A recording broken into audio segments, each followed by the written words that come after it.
Welcome to Blueprints for Liberty, Designing the Freedom Cities of Tomorrow. This is a podcast that explores the visionary concept of freedom cities and how we can create living environments that prioritize individual liberty, social harmony, and equal opportunities for all.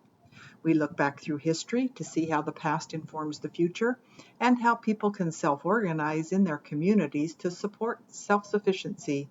We also look to develop leaders that are moral and ethical in a world that is spinning out of control. Tune in to be part of the conversation shaping the future of our communities. When we look at leadership in the 21st century, it's clear the traditional models are, starting to show their limitations. They're designed for a time that simply doesn't exist anymore, marked by slower changes, more rigid hierarchies, and honestly, less uncertainty than what we're grappling with today. Exactly. And now we're dealing with not just rapid technological innovation, but also shifting social dynamics. The playbook isn't just outdated, it's ineffective. That's right. And this is where the harmonic leadership framework becomes so crucial. It integrates three essential components: conscious leadership, which emphasizes self-awareness and ethical decision-making; servant leadership, where the focus is on putting others first; and quiet leadership, which harnesses humility and influence without authority.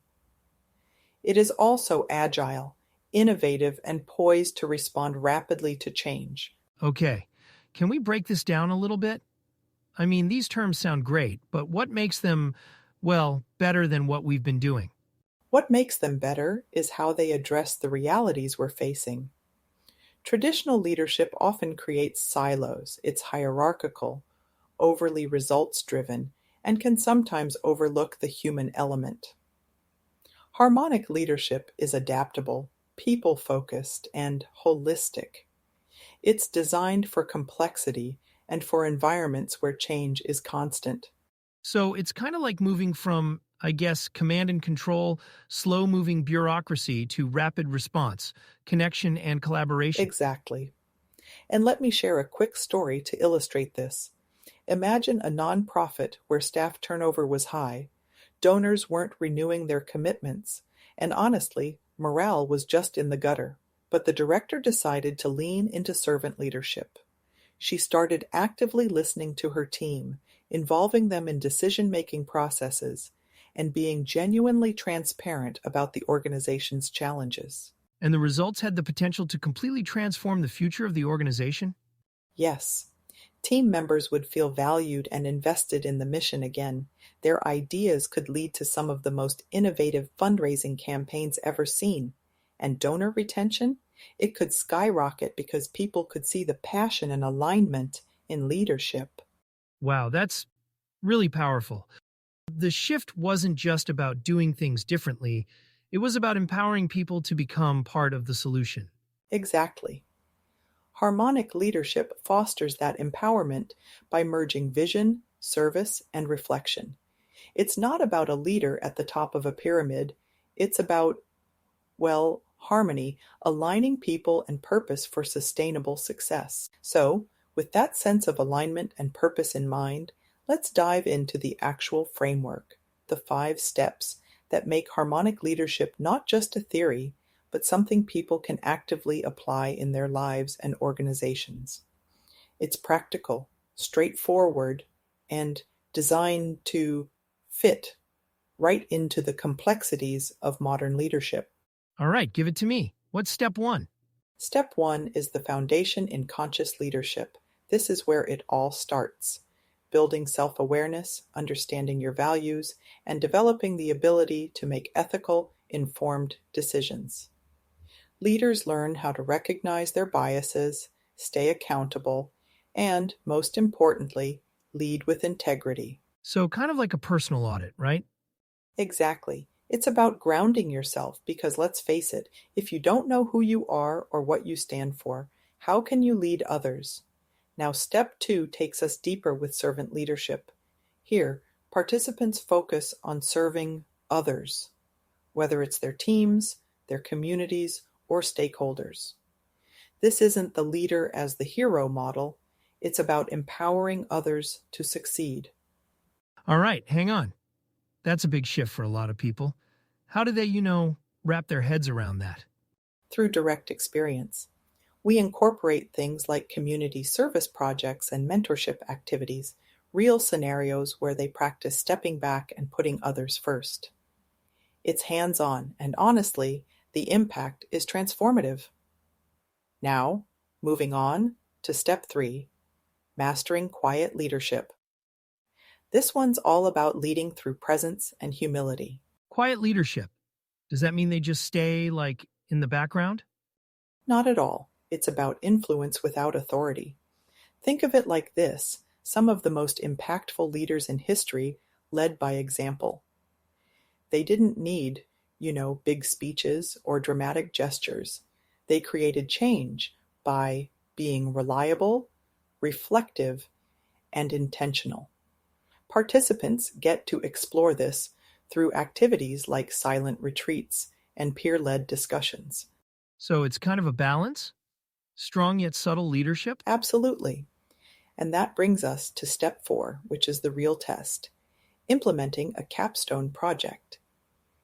Participants take all these concepts, conscious, servant, and quiet leadership, and apply them to solve a real-world challenge.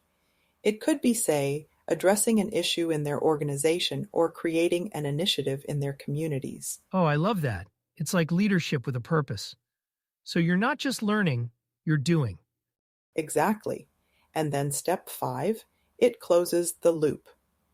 This is where graduates become empowered to certify and train others in the framework. It's built to be self-sustaining, so you're not just growing as a leader, you're helping create more leaders. Okay, I gotta say, I'm already picturing how this could play out in so many spaces. Nonprofits, startups, even personal growth. That's the beauty of it.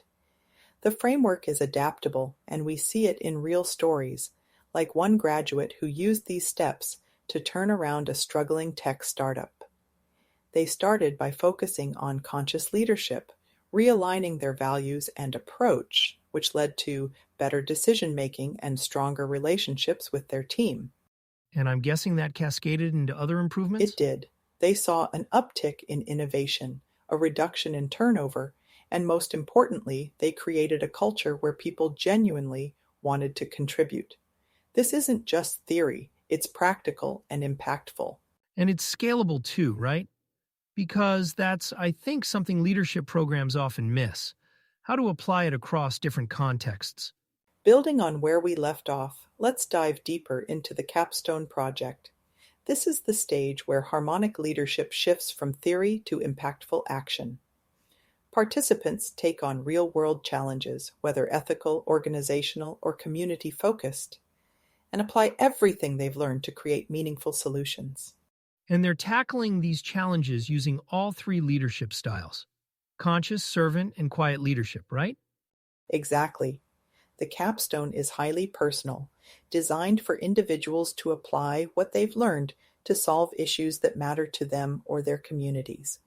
One participant, for instance, created a mentorship program at her company, aimed at building career pathways for underrepresented employees. It had this amazing ripple effect that not only boosted morale, but also improved retention and innovation across teams. That's incredible, and it ties right back into the idea of sustainability, where the impact keeps growing even after the project is done. Absolutely, and that's by design. Graduates of the program don't just complete their projects, they leave equipped to train and certify the next generation of leaders. It's a cascading model, one designed to embed these values of integrity, service, and adaptability across industries and communities. That butterfly effect is so powerful. It's kind of like tossing a pebble in a pond, but instead of ripples, you get, waves of leadership transformation. Exactly, and this is needed now more than ever. The pace of change isn't slowing down, it's accelerating. Organizations and communities need leaders who can inspire trust and build resilience, all while navigating these complexities with grace and integrity. Listening to all this, it reminds me of the power of storytelling in leadership. I've worked on media projects where, honestly, the stakes were high, and the teams had every reason to fall apart. But sharing the right story about our vision or just why our work mattered brought us together. It created this shared sense of purpose that carried us through challenges. That's such a great example, Eric. Storytelling is a cornerstone of harmonic leadership. It connects people, builds buy-in, and humanizes leadership. When leaders share stories that reflect their vision and values, it strengthens those invisible threads that hold teams and communities together. And it's something everyone can relate to, right? Like, no matter how different they are, a compelling story can bridge those differences and unite people behind a common goal. Exactly. And when graduates of the program pass on these skills, they're not just storytelling, they're empowering others to create and lead their own stories of change. Cheryl, I have to say, this has been such an eye-opening conversation. I mean, harmonic leadership isn't just about leadership. It's about creating a better future through real, tangible action. It is. And for everyone listening, I hope today's discussion inspires you to think about how you can lead with purpose and harmony in your own circles. The change starts with leadership, but it sustains through community. On that note, we're wrapping up here. Thanks for tuning in, everyone. And Cheryl, thank you for sharing such valuable insights. Thank you, Eric. And to our listeners, stay curious, stay thoughtful, and keep leading with heart. On that note, we'll see you next time.